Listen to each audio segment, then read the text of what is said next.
Live from the North Carolina Museum of Natural Sciences in beautiful downtown Raleigh, it's the Science Cafe with your host, Chris Smith. All right, let's get started. Hi, everybody. Good evening and welcome to the Science Cafe. Thanks for coming out and joining us this Thursday night here at the Daily Planet Cafe. I hope that you're all ready and excited for a great show tonight because we're going to bring it to you right here for the Science Cafe. We're here every Thursday night at 7 o'clock bringing you science, technology, engineering, mathematics, and nature, all kinds of things that I know this group of people is very interested in so that you can learn what's going on in science and nature, have it explained in ways that make sense to just about anybody, and figure out how these things make sense in our daily lives. That's what we're all about here at the Science Cafe. And of course, we give you a voice as well in this space.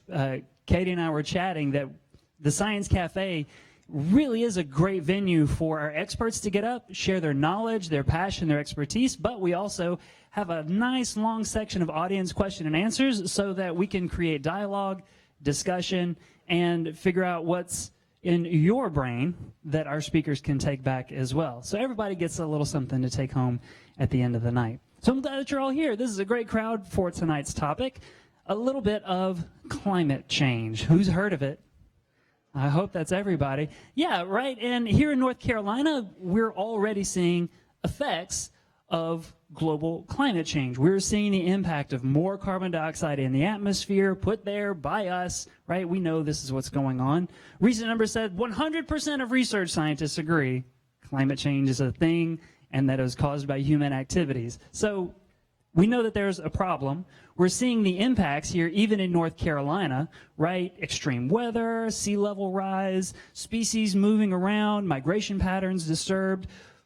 But we also know that with a little bit of innovation, ingenuity, and people being passionate, we can help to solve the problems of climate change, right? So as a community, we can work together to create solutions and work on problems like this. And here in North Carolina, we have great people who are thinking about this stuff every single day. And that includes my boss, Governor Roy Cooper. So you can tell him I said that about him. Write him a note, say Chris Smith said. But just across the street from us here in the museum is the Department of Environmental Quality, and they're thinking about a lot of these issues too. Tonight, speaking with us is the Deputy Assistant Secretary of the Environment, Sushma Mazemore. She's also the State Energy Director, who's going to talk to us about Governor Cooper's Executive Order 80 and how North Carolina is building solutions and innovations to combat climate change. So, please put your hands together and welcome to the stage, Sushma Mazemore.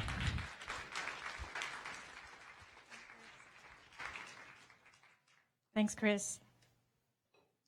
So, offset, I would like to say, I am not an entertainer, but I am a nerdy engineer. So, you're going to walk away with some knowledge and perhaps you're overwhelmed with some numbers and facts. But that's what today's about. Is science. Thank you for inviting me, and it's a pleasure to talk about what I've been spending the last year and couple of months on. This is a personally an important topic for me and my kids and my generation. And I hope you take away at least some understanding of where we are out of the state government, the enormous task that we have in front of us. And all of us are taking baby steps, and eventually all our baby steps will add up to monumental steps towards making a difference.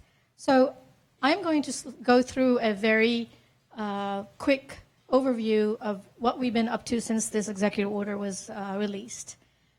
Governor Cooper signed it in October 2018, and it's a comprehensive commitment to address climate change and transition our state to a clean energy economy.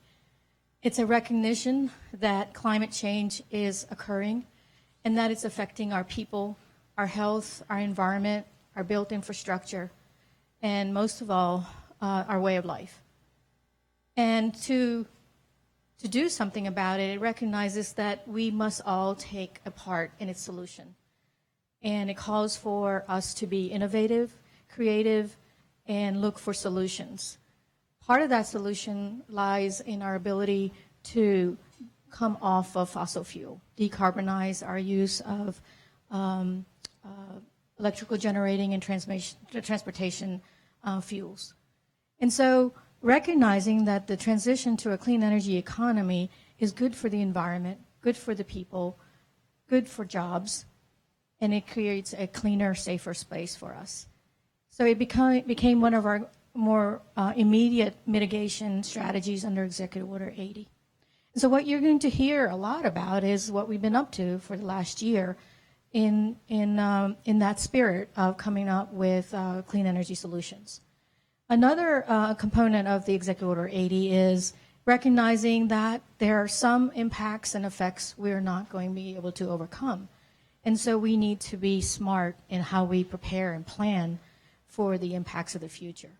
And so the Executive Order 80 requires all state agencies to start looking inward about how our programs, our assets, and our services are affected when storms occur, when adverse weather occurs, and how we build back smarter and more resilient. So in the mitigation area, it sets a variety of quantitative goals. And these goals are collective as a state. It's not something that one agency or one entity is in charge of. First is reducing our greenhouse gas emissions by 2025 to 40% below our 2005 levels. And this goal is consistent and beyond the Paris Agreement, where the countries agreed to a certain number, level of reductions in greenhouse gases to maintain a 2 degrees temperature rise. The United States agreed to 26 to 28% emission reductions by 2025. And as I'll show you, North Carolina is probably going to pass that reduction, may have already done that in 2019 or 2020. And so the 40% goal is really a step above many states and what many countries have committed to. And I'll explain why this number is achievable for our state. The second is to transition our transportation sector to a more cleaner mode of moving our people around. And part of that is the electrification of our fleet. And I'll talk a little bit about if there's any questions as to why electrification of the transportation sector is cleaner overall. So Governor Cooper tasked the agencies to work towards increasing the number of zero-emission vehicles to a level of 80,000 by 2025. And then the third goal is to reduce our energy consumption in all of our state buildings at a level of 40% below the base year. And right now we have law on the books that requires all state buildings to reduce energy consumption by 30%. And so Executive Order 80 put another higher bar for our buildings to be more energy efficient. And that includes this building and pretty much every building in this government complex. And we have many, many buildings all across the states that are affected. In addition to the goals, the Executive Order 80 set a framework for executive leadership to take an active role in addressing climate change. And so in order to do that, Governor Cooper tasked each of his secretaries to be leaders for each of their departments. And our Secretary Michael Regan, chairs the council. It's called the Interagency Council, Climate Change Interagency Council. And the purpose of the council is to provide leadership, guidance, mentoring, but also the needed resources to continuously address climate change at all walks of government activity. We know that we have a lot of learning to do, from how we manage our programs to how we plan for our programs, how decisions are made, and many of those intertwine with years of thinking and existing law and existing rules. And so part of this is an education and learning process for all state government. And it must occur from top down, or else it can't succeed. And so the council has been charged to continuously improve how the overall strategy that Governor Cooper laid out continues to grow and build. So as we achieve these milestones that's laid out in EO80, we're going to be coming to you all can come to us about what the next thing states should be looking at. It's not that we can get done today and we're done. This is going to be an evolving process, and the job's just going to get tougher. Right now, we're working towards some of the lower-hanging fruits and perhaps some say easier stuff. So I just want to let you know about the role of the Climate Council. We have been meeting almost every other month. The last council meeting was last week. We have a website. You can go and watch these videos. There are some wonderful videos of people all across the states that we've invited, county officials, scientists, government leaders, what they're doing on various parts of the executive order. The EO80 also contains these specific directives for agencies. And I'm not going to bore you with all of these because some of the results are shown later. But if you have time, Department of Environmental Quality has a lot of the homework, we call it, specific directives with specific outcomes by a certain time that we have to deliver. Department of Transportation, Department of Commerce, Department of Administration, and then all the departments have to address climate change by assessing how our programs are impacted. And so it's, how is the road infrastructure impacted? How is the public health services that we provide to our citizens, both rural and urban areas of the states affected? That inward look and analysis is part of this ongoing EO80 process. It's also calling all of us to support clean energy businesses, clean energy pathways into our purchasing decisions, into our everyday planning. And so I'm going to go into the data now. Basically, once the Executive Order 80 was signed, work started pretty much immediately. And one of the things that DEQ released prior to that was what we're starting with, what levels of greenhouse gas emissions is the state contributing to the overall total nationally and to the global emissions level. So our emissions inventory is produced that you see over here. It is consistent with how US EPA has been preparing their national inventory that has been submitted to the UNFCCC for the last 30 years or so. And what it tells us is that in 2017, that our electric power sector was the largest emitter of greenhouse gases. Greenhouse gases are carbon dioxide, methane, nitrous oxide, and then what we call heavier, high global warming potential gases, which are not used in large quantity, but they have a high GWP. And those include sulfur hexafluoride, perfluorocarbons, and other chemicals that are used in cooling systems and electric transmission systems. But collectively, they're all called greenhouse gases. And our electric power sector is the #1 emitter at 35% of what we call gross emissions. And this is followed by the transportation sector at 32%. And then our industries, our processes and manufacturing plants, their direct use of fuel, that means how much they consume on site, not their electrical use, represents about 12%. Then our ag and our waste management systems and commercial and homes are, less than 10%. So one of the first things you're going to ask yourself, well, is, so we should be focusing on the power and the cars and trucks. And that's really where everybody starts. That's where the country started when under the Obama administration. Most of the Climate Alliance states are tackling these sectors. But nationally, transportation sector's emissions have either come at the same level as the power sector emissions or have exceeded. And the reason for that is nationally, there are more renewable energy resources being utilized. And so the power sector emissions have come down. North Carolina won't see the transportation sector come to equilibrium with the power sector until about 2023 or 2024.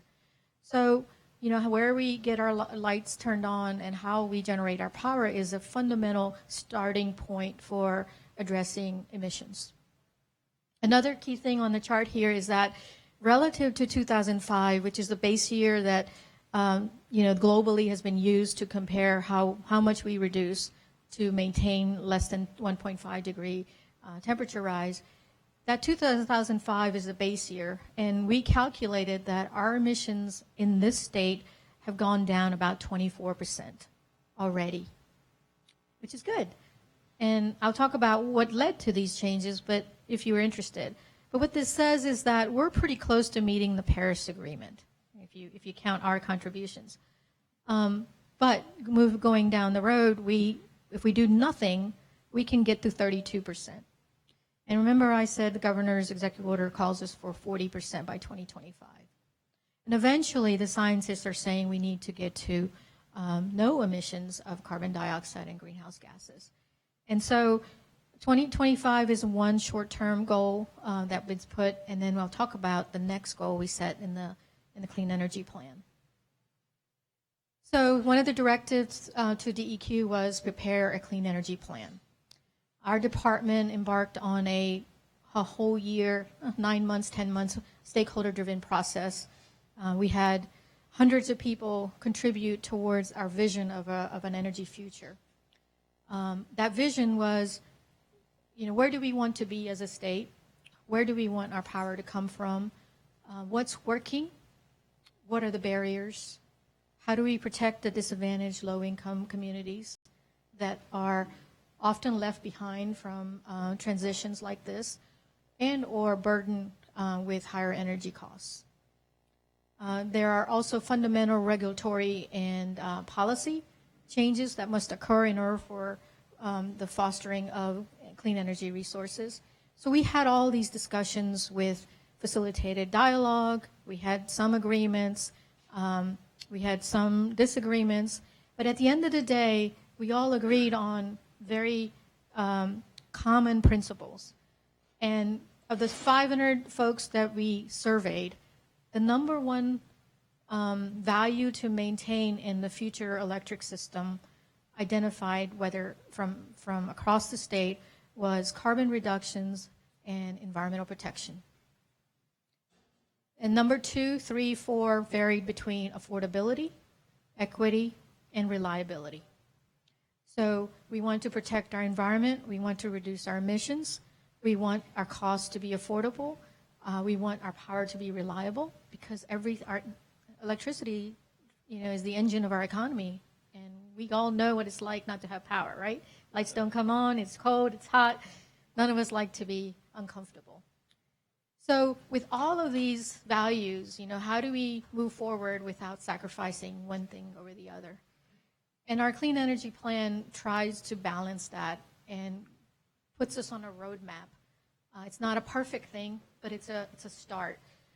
And we set 3 fundamental goals in the plan. One was to reduce carbon emissions 70% by 2030 and achieve carbon neutrality by 2050. The second is work towards energy price stability and affordability. And the third is for the economy to create workforce development, jobs, and clean energy businesses. All of these, from environment, people, to economy, are all interrelated into a series of recommendations that are laid out in the plan. And slowly, us, universities, private sector, and other agencies are working towards taking specific actions as laid out in the plan. DOT was tasked to prepare a zero-emission vehicle plan. And here's a copy of their cover page. And they laid out their plan by addressing some of the infrastructure barriers and educational issues and other things that needed to be set up in order for zero-emission vehicles and the infrastructure to move along. Oh, can you hear? Okay. So this is the ZEV plan. The motor fleet ZEV plan is basically about our state fleet manages 2,500 or so vehicles that we all use for our everyday businesses. And so DOA was tasked to determine of those vehicles which ones can be used as zero-emission vehicles when they're up for replacement. And out of those, they identify about 570 vehicles that could be converted or utilized as zero-emission vehicles. So they are working through this plan, not only replacement of those vehicles, coming up with strategies, but also the infrastructure needed for the charging stations. And so that work is going on. And the Department of Commerce was tasked to look at the workforce assessment status for clean energy as well as clean transportation.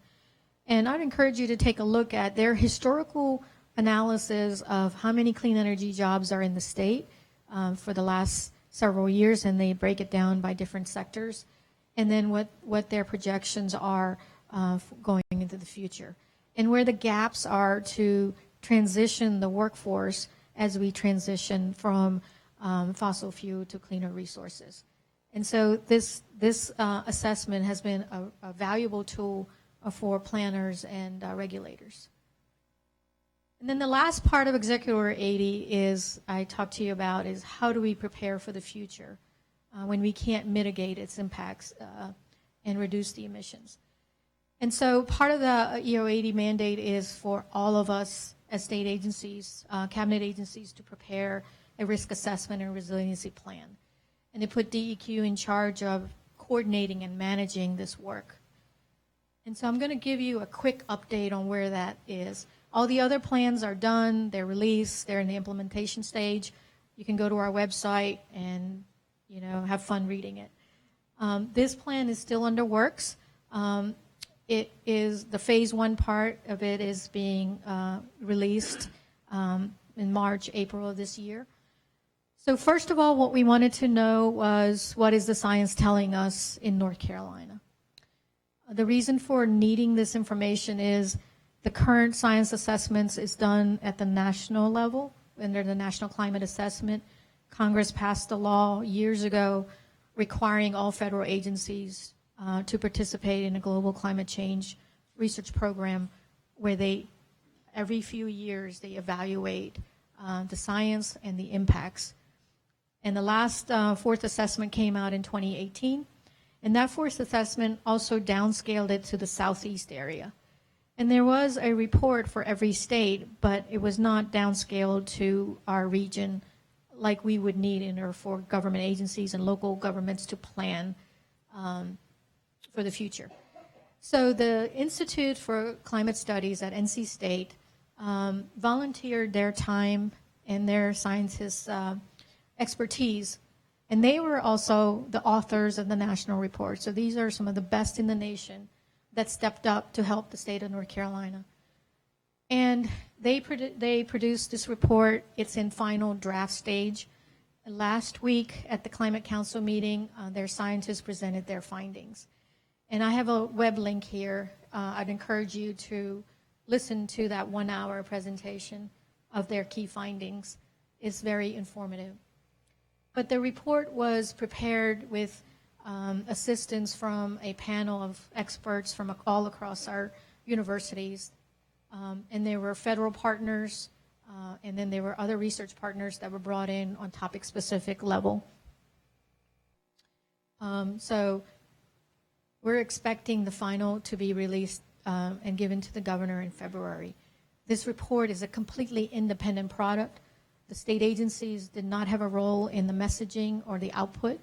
All we asked the scientists were, we want to know about these specific climate variables. So I prioritized like 20-some variables that we needed to know information on.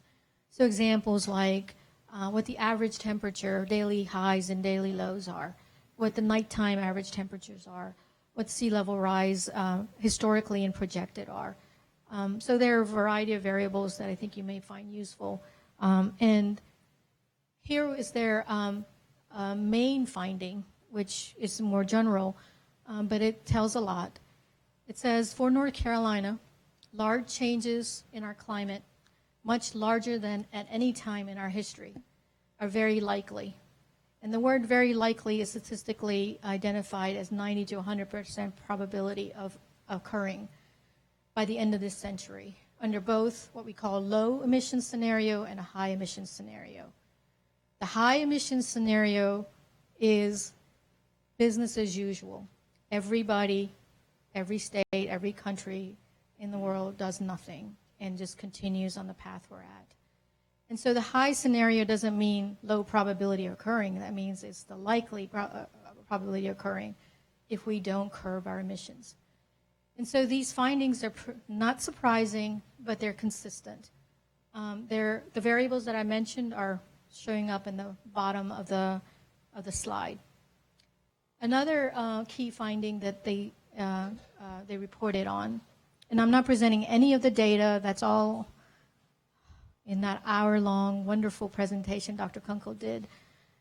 But the other key finding says as large future climate changes for North Carolina, if our current reliance on fossil fuels for energy continues, will result in temperatures outside of historical envelope, disruptive sea level rise, increases in intensity and frequency of extreme rainfall, more intense hurricanes, and higher absolute humidity levels.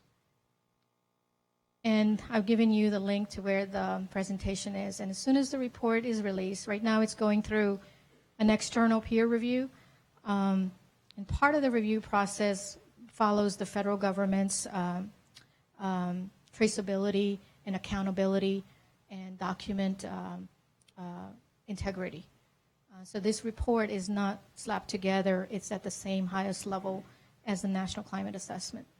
So when it's released, it's a resource for all of us, particularly state planners and local planners.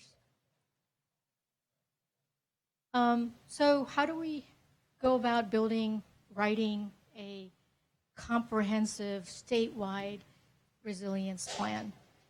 And we spent 6 months asking people around how to do this. There's really not a roadmap. There's not a magic bullet out there that tells us step 1, step 2, step 3. But we did end up finding a good partner with NOAA and out of University of North Carolina, Asheville, and our partners at NC State. And they put together, there is actually a tool called a Climate Resiliency Toolkit. This was developed by the federal government for federal agencies. And it has these steps outlined. I'm not going to go into that. But it's a systematic way of evaluating the impacts, the vulnerabilities, and risks, and what actions can be taken. A lot of times, people just say, well, it's obvious, don't do this and do this. But often, when you have just changing climate and you can't predict how things are going to be 5 years, 10 years from now, then the money you invest today for that action may not be the right thing to do. And oftentimes, you just don't have all the resources to prioritize. So this systematic framework allows you to say, if we had to do one thing, what's the first thing we would do? If we had to do the second thing, what would be the second thing we would do? And that allows all the efforts and resources, both intellectual resources and financial resources, to go towards those measures that are going to make the biggest impact to those sectors. And so the report looks at chapters. There are chapters for every one of the sectors that I've outlined here on the right. And our cabinet agencies are in writing sections for all of those. And then our Department of Ag also, which is not a cabinet agency, are working with us. They've been really working hard in addressing the impacts to the ag industry and the forest services sector. We also went around the state and had these resiliency workshops, and we talked to local planners about what they're seeing in the mountain, in the Piedmont, and the coast. And we heard a lot of things that are personal, that businesses are going through, local governments are going through, individuals are going through. And it was a facilitated process, and they gave us a lot of good input that's going to go into the state plan. If you want to know what these folks said, there's a little tiny high-level summary report that we're going to release soon. And then finally, you can't build everything. The natural system is there for us to utilize, and we have disrupted it, but it can be brought back to its original state, and it can help us weather some of these storms. So looking at solutions in the natural and working lands, and this means natural lands means our forest sector, our coastal habitats, our wetlands. Working lands is our tree farms and our farms and ag areas. All of these lands that we have can be used in a constructive way to help us become more resilient. So we have a team of scientists, state and local agency folks, and volunteers that are working towards the stakeholder group to come up with some pathways for some focus areas. So these results are also going to go into the resiliency plan. And one last thing I wanted to say about the plan that I outlined here. It's going to be what we could have produced in the time that we had.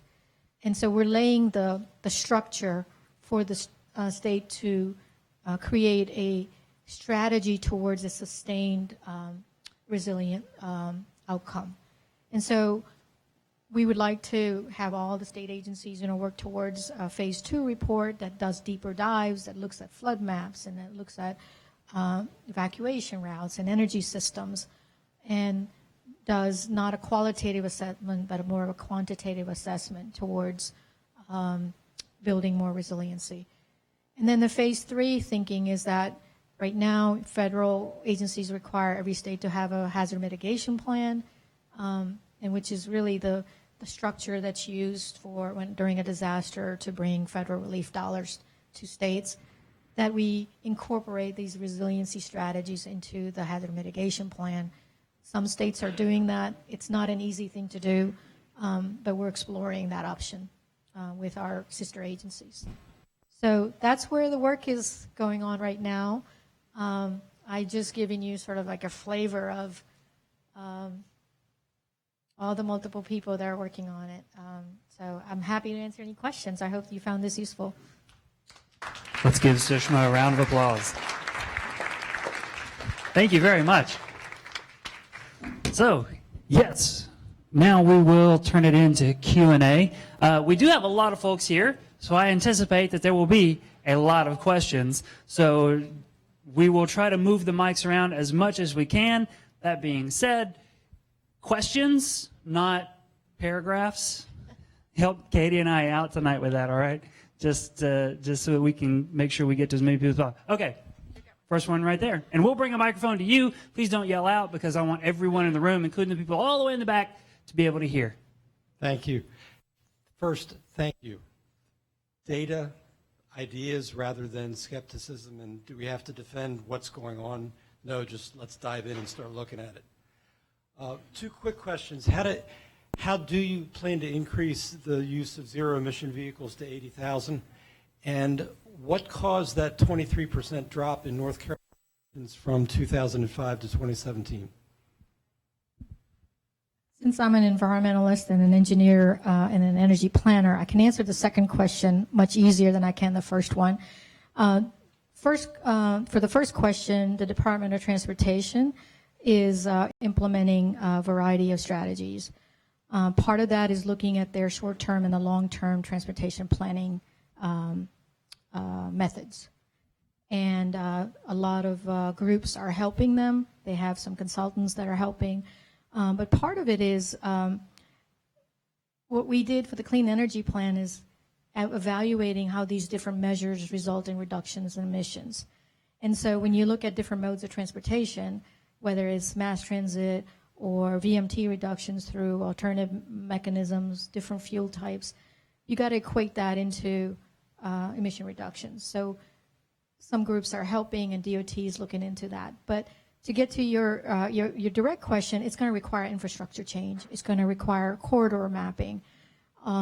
This is really where the growth in many states across this country are happening, because this is a job building, technology development, and each state is vying for leadership in bringing companies and setting up for the transportation of the future. So I don't know if I answered your question, but there's a lot of ways of doing that. The answer to your second question is, how did we achieve those emission reductions? We achieved them because we have been a leader in policy. North Carolina in 2002 passed the Clean Smokestacks Act to reduce pollution of nitrogen oxides, NOx, and sulfur dioxide. We were seeing repeated violations and exceedances of our national ambient air quality standards, especially in the western part of the states. And our elected officials, both Democrats and Republicans, decided that the health of our citizens was being compromised. And they passed the Clean Smokestacks Act to require all of our 14, at that time, coal-fired power plants to install state-of-the-art control technologies.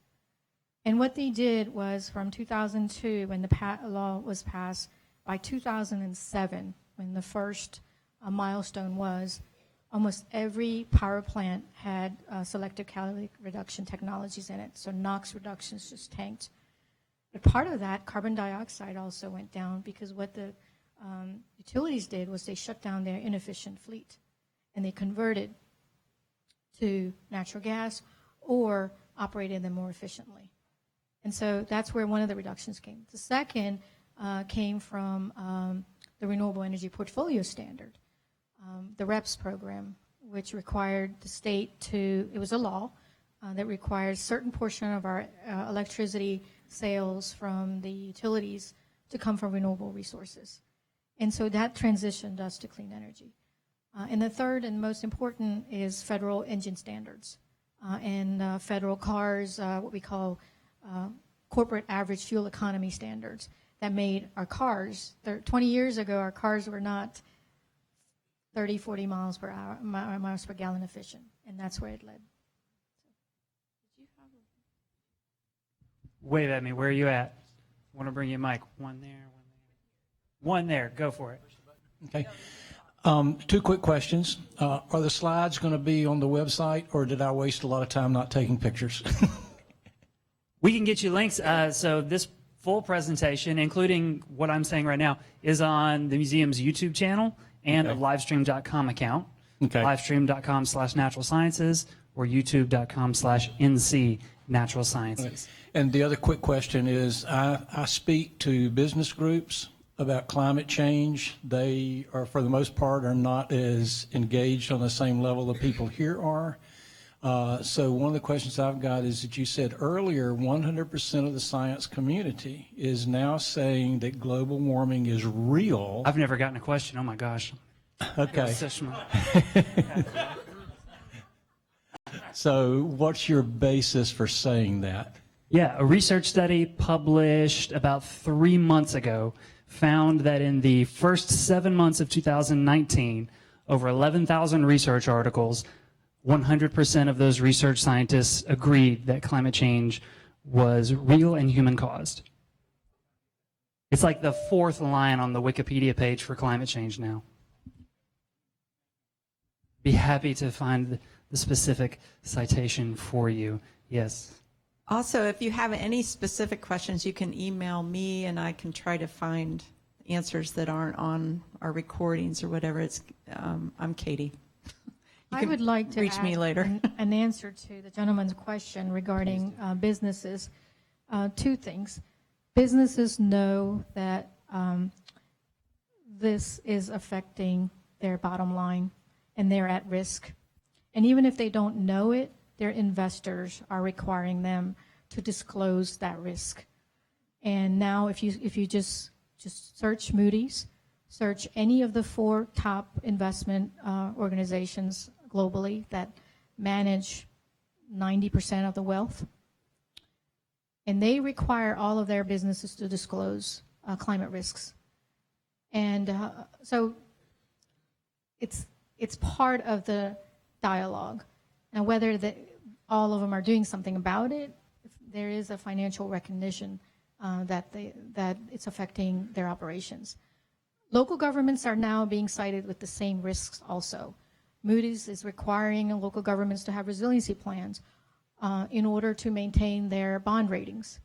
the Economic Development Authority is now also tying in local governments' resiliency strategies towards economic development dollars. So there's a lot of discussions happening. We just have a lot of learning to do and a lot of application. We've been not doing much. So.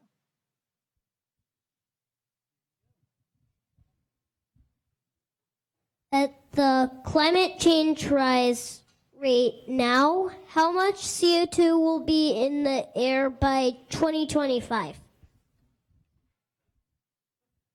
I know numbers, but I don't know that number. But I would recommend we go to NASA's Jet Propulsion Laboratory's website.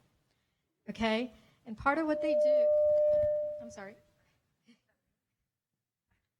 And they have a tracker that shows the concentrations at Mauna Lea Laboratory in Hawaii.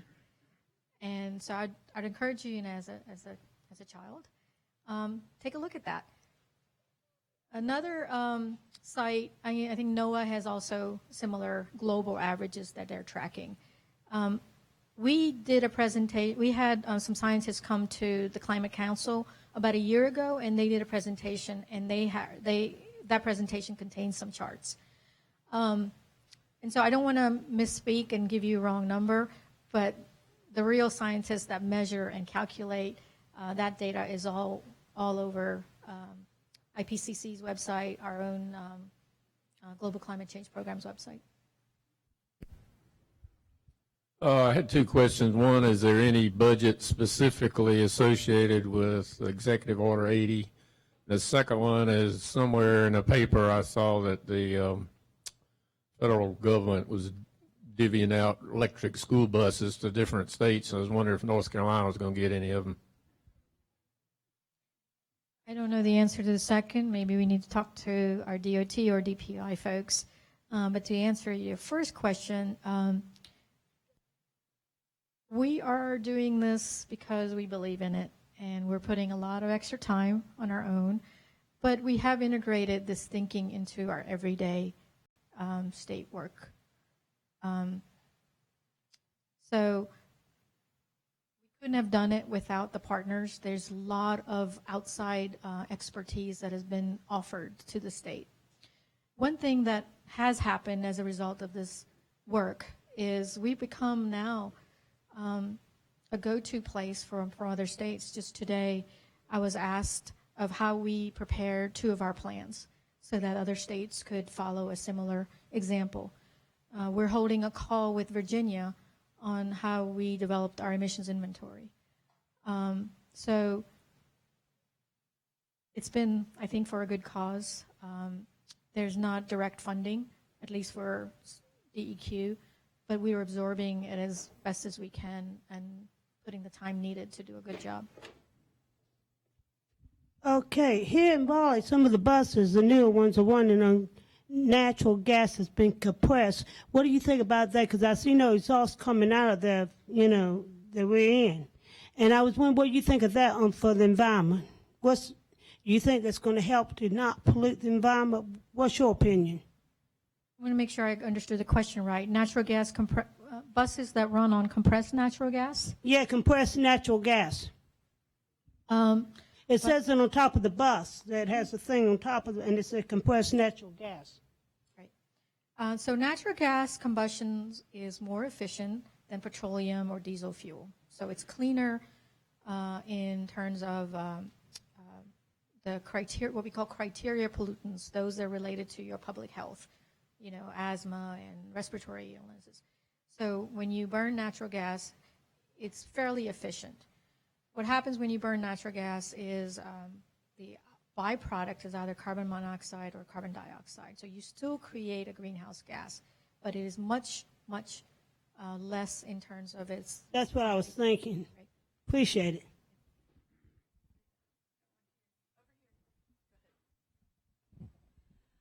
Yes, I'm under the understanding that Duke Energy is required under the Renewable Energy Portfolio Standard to have about 12.5% of their energy generated through renewable sources.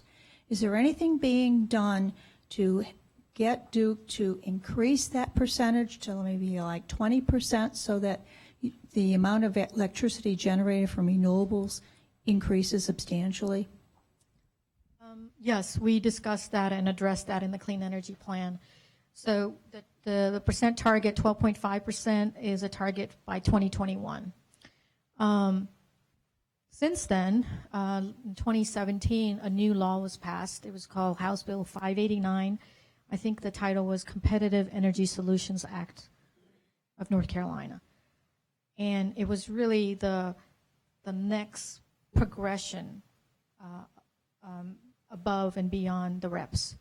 And what it did was it created a variety of avenues for large-scale deployment of renewable energy. If you add up the amount under the different programs in the legislation, it could double the amount of renewables. What's happened since 2018 when things took effect, there were about 4 years when the implementation would occur.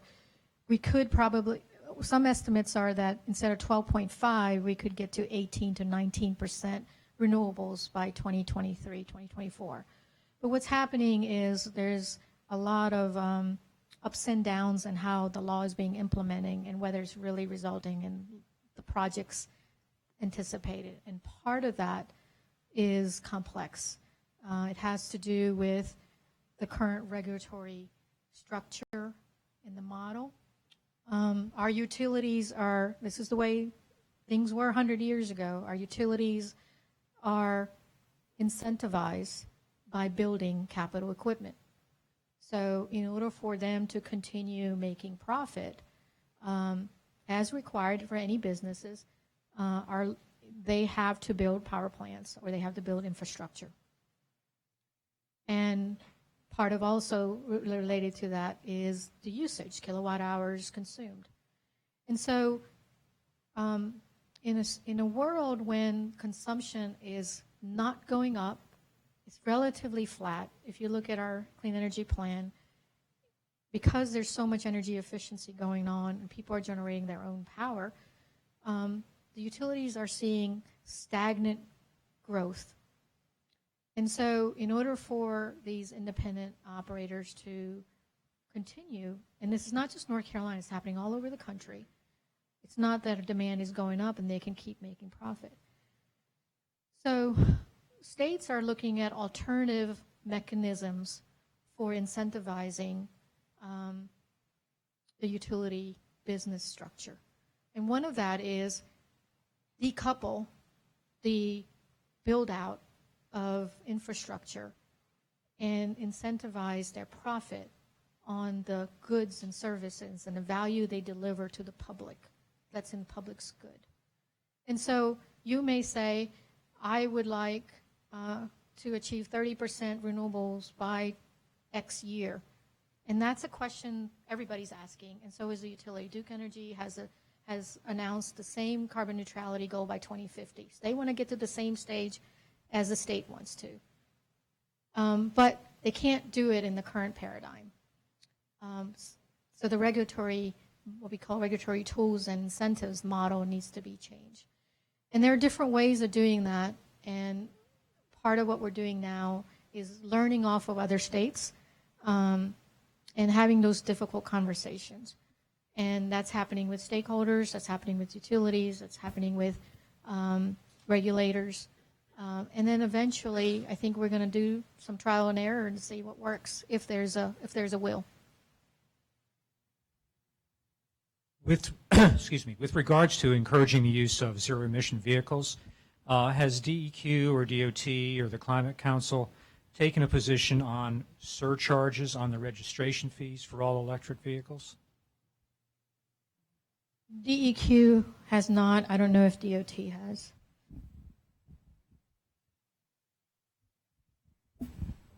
We got one here. Okay. Is there any effort being put into carbon sequestration technologies in the power industry to reduce the CO2 emissions I know there's some things being worked on for converting CO2 into fuels. Is any of that considered in the plans that the state has? So that's new to me. The CO2 would be used for fuel, but I understand what you mean by capturing and sequestering. Because of our geology, DOE maps and USGS maps shows that CO2 most likely can't be sequestered in North Carolina, so it would have to be piped to a location where it can be. And that's where the cost prohibits that option. It is happening in Louisiana and Oklahoma and Texas. There's actually a tax benefit that the Trump administration put in under IRS code, I think under Q45, they call it Q45 tax incentive, where they're injecting carbon dioxide to enhance oil recovery.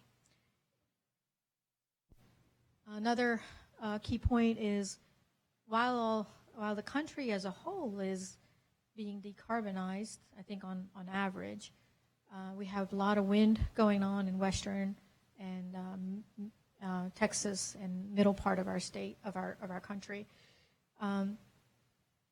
In 2017 or 2018, we produced the most amount of oil and gas than we have since the 1950s. And in 2020, we will become a net exporter of energy, fossil fuel energy. Thank you very much for your interesting talk. You held out as sort of our end game a time, I guess, 2050, when we would be at hopefully zero emissions. And one of the things that I think makes it hard for individual citizens to jump in and assist with this effort is that it's really difficult to understand what that looks like on the ground for ordinary people. You talked about, changes in the fleet management and changes in the paradigms by which businesses and finance operate. But when scientists talk about how we're going to get to that goal, what does it look like in terms of the built environment and how population is distributed and how transportation systems work for people and stuff? Can you talk a little bit about whether or not scientists who think about these things have a vision for what that's going to look like in not so very many years? So you asked a very important question, and that is land use planning and how we grow and how we develop. And that's a different question from what an average citizen can do. So the decisions for those large level thinking, are in the hands of governments and businesses that own those assets. And so part of this exercise is for us to think through that carefully. So if you have a municipality that is vulnerable to flooding and they're getting flooded storm after storm after storm, and that municipality continues to encroach and create surfaces through development where the runoffs are continuously increasing and not helping their community. The planning exercise and the risk assessment exercise allows them to think through that process and perhaps even harden those areas through natural systems, buffers, and managed growth and smart planning. These are some huge discussions and thinking, and not everybody is prepared to have those conversations. Now, everyday citizens, it all comes down to cost. All of us, I don't own an electric vehicle because when I did my calculations, I couldn't afford it. So some people can. But for everyday citizens, but I do other things myself and my family. And part of that is controlling my thermostat, purchasing as efficient car that I can, teaching, my neighbors and my kids how to conserve energy. valuing the land mass, preserving, growing trees. There are a variety of things we can do. Carpooling. As a state employees, we never try to avoid going to the same place without having multiple people in the cars. It's a way of thinking and way of life that needs to evolve over time. This would become second nature to all of us. And it takes a commitment and willpower, because people think that you got to sacrifice your way of life in order to have this future.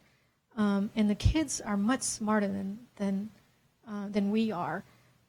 They already are saying, in fact, and when I came back to the business question, the reason the investors are requiring this risks to be disclosed is because who is going to be holding all that wealth? It's the millennials. And the millennials really don't care that much about money. They care about their world that they're going to be living in. And so part of that is what's driving is commitment to sustainability and what they call social governance. And so it's that generation that's really not even thinking about it, and that I think we as older adults have to weigh our options. So I don't have a clear answer, but I gave you my personal perspective of things that we can do. I'm from the Netherlands, and we have 17 million people. All public transportation, buses, trams, and trains are electric through the whole country. And that is something to shoot for.